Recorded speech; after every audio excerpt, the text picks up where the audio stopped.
आता आपल्या सगळ्यांना माहिती आहे की आपण आपल्याला मीटरप्रमाणे रेट मिळावे म्हणून संघर्ष करतोय. तुम्ही सगळे त्याचे साक्षीदार आहे. आणि मीटरचे रेट मिळण्यामध्ये आणि आत्ता आपण जिथे उभे आहोत त्याच्यामध्ये थोडंसं अंतर आहे. ते अंतर जोपर्यंत आपण सगळे वैयक्तिक त्या मोहिमेत सहभागी होऊन इतरांना जागा करत नाही तोपर्यंत ते अंतर भरून निघणार नाही. एक जवळपास 18 एप्रिलला आपण मोहीम चालू केली कॅबसाठी आणि 18 एप्रिलपासून आपण विविध मार्गांनी प्रयत्न करतोय. मीडियामध्ये बऱ्यापैकी भरपूर चांगला कव्हरेज मिळाला आहे.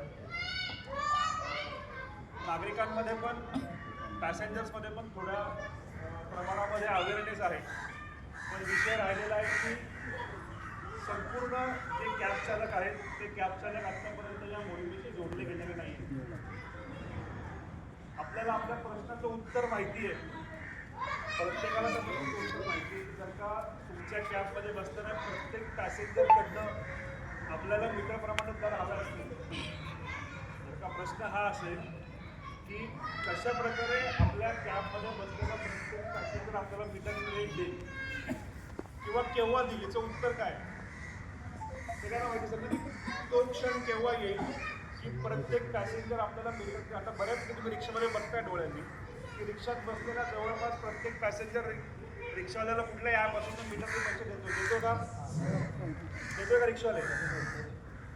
तर ही मुवमेंट हा क्षण कॅबमध्ये केव्हा येईल तुम्हाला काय वाटतं? जोपर्यंत सगळे ड्रायव्हर एकत्र होत नाही तोपर्यंत. याचा अर्थ प्रत्येक कॅबवाला या मोहिमेशी जोडल्यावरती असणार. एवढं सोपं उत्तर आहे ना, अवघड उत्तर नाही आहे. म्हणजे कॉमन सेन्सचा विषय. उद्या जर का प्रत्येक कॅबवाला म्हटलं की मी मीटर शिवाय येणारच नाही तर पॅसेंजरला पर्याय आहे का? कंपन्यांना पर्याय आहे का? अत्यंत सोपा विषय. आणि जर का हा सोपा विषय आपल्याला सॉल्व्ह करायचा असेल तर याच्यामधली गॅप जो आजचा दिवस आहे की तुम्हाला झगडावं लागतंय, तुम्हाला संघर्ष करावा लागतोय. आणि तो दिवस ज्या दिवसामध्ये पॅसेंजर डायरेक्ट कॅबमध्ये बसण्याचं त्याला ह्या गोष्टीबद्दल अवेअरनेस आहे किंवा जाणीव आहे की मला पैसे RTOच्या मीटरनीच द्यायचे.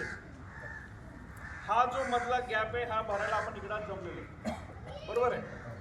आणि मी ज्याप्रमाणे आव्हान केलं होतं की आपल्याला बघे नको आहे, बरोबर ना, की फक्त येऊन काय चाललंय ते बघणारे असे लोक नकोय.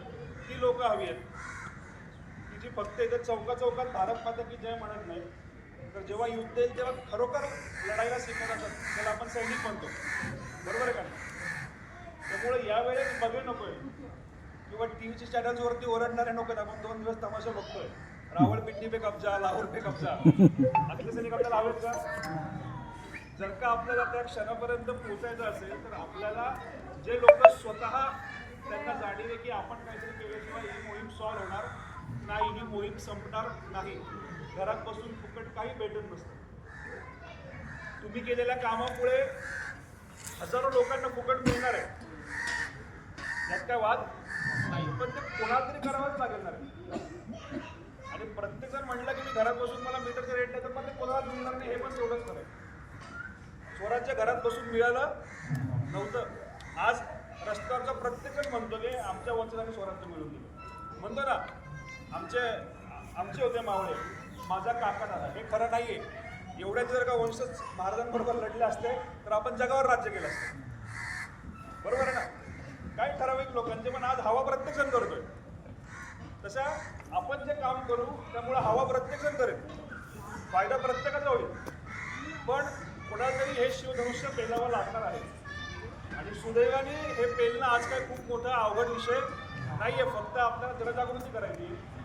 कायदा पण आपण जे म्हणतोय तेच म्हणतोय. आपण कायद्यापेक्षा वेगळं बोलतोय का? RTO साहेब म्हणतात त्यापेक्षा वेगळं आपण काय बोलतोय का?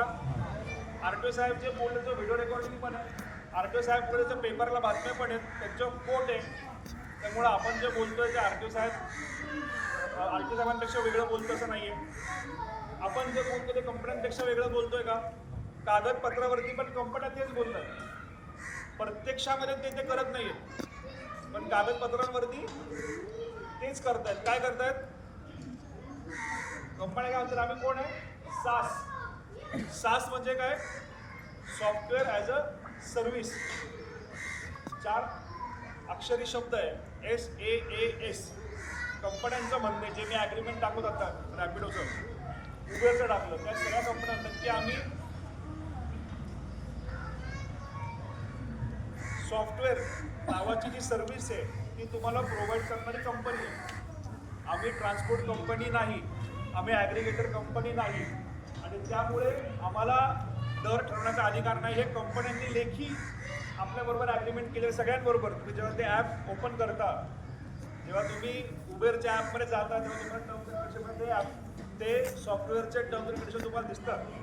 रॅपिडो जेव्हा तुम्ही इन्स्टॉल करता आणि जेव्हा तुम्ही फर्स्ट टाइम रॅपिडोला लॉग इन करता तेव्हा तुम्हाला ते अख्खं सॉफ्टवेअर अख्खा ॲग्रीमेंट येतं आणि त्या ॲग्रीमेंटमध्ये म्हटल्याप्रमाणे मी मागची पोस्ट टाकली आहे की रॅपिडो काय म्हणतंय की पॅसेंजरकडनं फक्त भाडंच नाही तर कुठल्याही प्रकारचा दंड वसूल करायचा असेल तर तो सुद्धा करण्यास तुम्हाला मुभा आहे ड्रायव्हर लोकांना.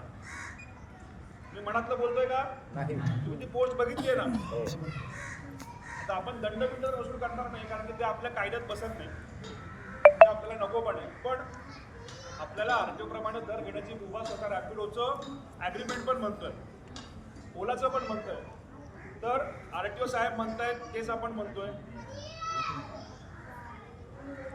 कंपन्या म्हणतायत तेच आपण म्हणतोय, तुमच्या सगळ्यांना पण जे हवं तेच आपण म्हणतोय.